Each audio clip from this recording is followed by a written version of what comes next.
We start in the middle of the desert with a military convoy heading into a dangerous mission.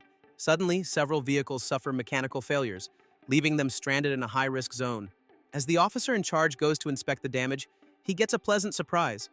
He reunites with his younger brother, who, as it turns out, is also part of the troops under his command. The officer immediately checks the vehicles, blaming his brother for what happened while fixing the engines so they can get moving again.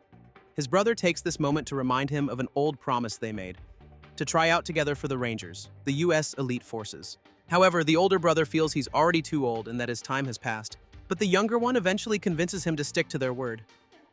Once everything is repaired, they try to resume the march, but an enemy ambush suddenly erupts all around them with heavy crossfire and explosions. Although the officer tries to turn back to protect his brother, he is knocked unconscious by a blast. When he finally wakes up, it's already too late. He finds his comrades gone and his brother struggling to stay alive until he unfortunately passes away. Fast forward 2 years after the tragedy, and the older brother has decided to honor that promise by signing up for the Ranger selection process. It turns out he has been rejected several times before for medical reasons, but he is determined to try one last time. This time, he is told he must leave his personal identity behind to be known only as candidate number 81. Then, the sergeant in charge welcomes the recruits with a stern warning. They are about to face an 8-week, relentless training process. He makes it clear that the physical and psychological demands will be constant, and any sign of weakness will mean immediate expulsion from the program. As the days go by, filled with tactical maneuvers, combat drills, and grueling marches, the group of candidates thins out drastically. Despite the pressure, number 81 pushes himself through every single drill. One day, after being asked about his former rank, the group discovers that he was the one who lost his brother in that ambush. This earns him the respect of the others, who later mentioned that he even received a Medal of Honor following the tragedy.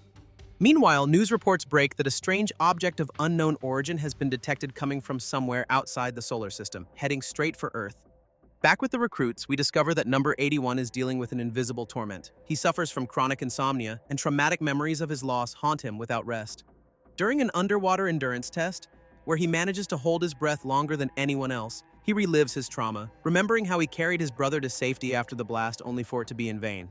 This only makes it easier for his instructors to notice his declining mental stability. And believing he isn't fit for the demands of the Rangers, his superiors advise him to drop out for his own good. But number 81 refuses. So the sergeants decide to give number 81 one last chance, but he must face the final trial, the one that determines who truly becomes a Ranger. The sergeant appoints 81 as the unit leader, with number 7 as his second in command, and explains the mission. They must rescue a pilot in a high-risk zone without being ambushed. With the mission set, the group is flown by helicopter into the combat zone, where they hit the ground and immediately begin their push toward the objective. As night falls, they decide to set up guards and rest to recover their strength. However, a massive explosion suddenly catches them off guard. Fearing an imminent ambush, they scrap the idea of resting and resume their march without a pause. At dawn, the patrol spots a craft that seems to be their primary target, though the vehicle doesn't look like any conventional military tech. While the unit moves in to inspect the strange construction, number 81 notices something in the distance and breaks away to scout the perimeter, eventually finding the actual pilot's crashed plane. At that moment, the rest of the unit opens fire to destroy the mysterious craft, only to watch in disbelief as the structure remains completely untouched. Suddenly, the mysterious ship comes to life. The group discovers with horror that it's actually a massive combat robot they've accidentally activated, and it immediately opens fire in a devastating attack. The entire unit runs for their lives until they reach a ravine with nowhere left to go. The robot forces them over the edge, leaving several soldiers seriously injured. Number 81 rushes to help them, but he finds that his second in command has ended up with a broken leg. Hoping to call for backup, number 81 climbs back up to higher ground to use the radio, only to find the communication gear reduced to rubble. After seeing the robot take out another team member, he realizes the machine is using advanced sensors to track them, so he quickly orders the group to head down immediately. However, the robot detects them and prepares to open fire with its laser weapons, forcing the team into a desperate escape while carrying their wounded comrade. Once they finally find a moment of safety, they realize the coordinates they were given were wrong, and their compasses glitch whenever the robot is nearby. Even worse, they discover their weapons are only loaded with blanks, leading them to the grim conclusion that the pilot's rescue was a total setup. Faced with this betrayal, number 81 fully embraces his role as leader, making their top priority reaching a nearby village for shelter. But the journey gets even tougher when they hit a wide river they have to cross using ropes. Number 81 dives in first to cross and tie the rope on the other side, But as one of the soldiers tries to cross while carrying number 7, they get stuck right in the middle of the current. As the others jump back to help, the robot finds them again, wading into the river and launching a barrage of explosives. The blast throws everyone into the water, and they are swept away by the current. Though they manage to survive, the unit is now down to only 6 soldiers.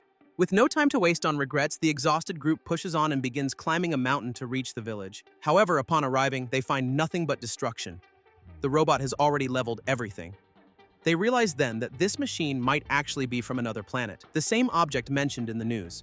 Number 81 urges the group to keep moving, and though Soldier 15 begs for a short break, the leader knows that stopping now could mean death. So he refuses.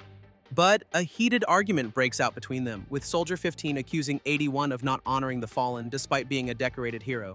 This infuriates 81, who finally confesses his inner torment over failing to save his brother. He explains that the medal he received serves only as a constant reminder of his failure.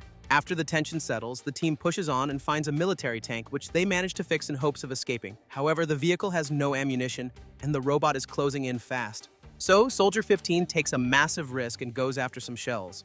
Although he manages to leave the ammunition near the unit, it ultimately costs him his life. Desperate, the team flees with the robot right on their heels. But when they finally load the weapon system and open fire, the shots prove useless against the alien armor. The robot's counterattack is devastating, crippling the tank and sending them plummeting down a ravine. Following the crash, 81 decides to throw an explosive that triggers a rock slide, burying the robot under the rubble. But the tank ends up flipping over. And when 81 wakes up, his trauma returns. His entire squad has fallen. While searching through the wreckage, he discovers that the robot is gone, and shortly after, he spots the machine making contact with something from the outside world. In the aftermath, 81 finds number 7 still alive. In one last effort, he carries the soldier, trying to get him to safety at the base, even though exhaustion causes them to collapse again and again. In that moment, number 7 wakes up and reveals that he met 81's brother during training, who had told him all about his dream of fighting alongside his brother in the Rangers. This revelation deeply moves number 81 and gives him the strength to keep fighting. And when the robot reappears, he notices it has a ventilation system that exhausts air from a specific area. Remembering his brother's words that if a machine fails, you have to block its vents, he realizes that this could be the robot's weak point. So, after making sure number 7 is safe, he heads toward a mining site he spotted during the initial transport to put his plan into motion. He gathers everything he needs and draws the machine's attention, intending to lure it into a rocky area to clog its cooling system. Driving a tractor, he pushes the machine toward a rock slide. Stones begin to pour into its internal systems, completely blocking its air vents. Despite the robot's struggle, the internal pressure builds up until the machine finally collapses, triggering a massive explosion that reduces it to scrap metal.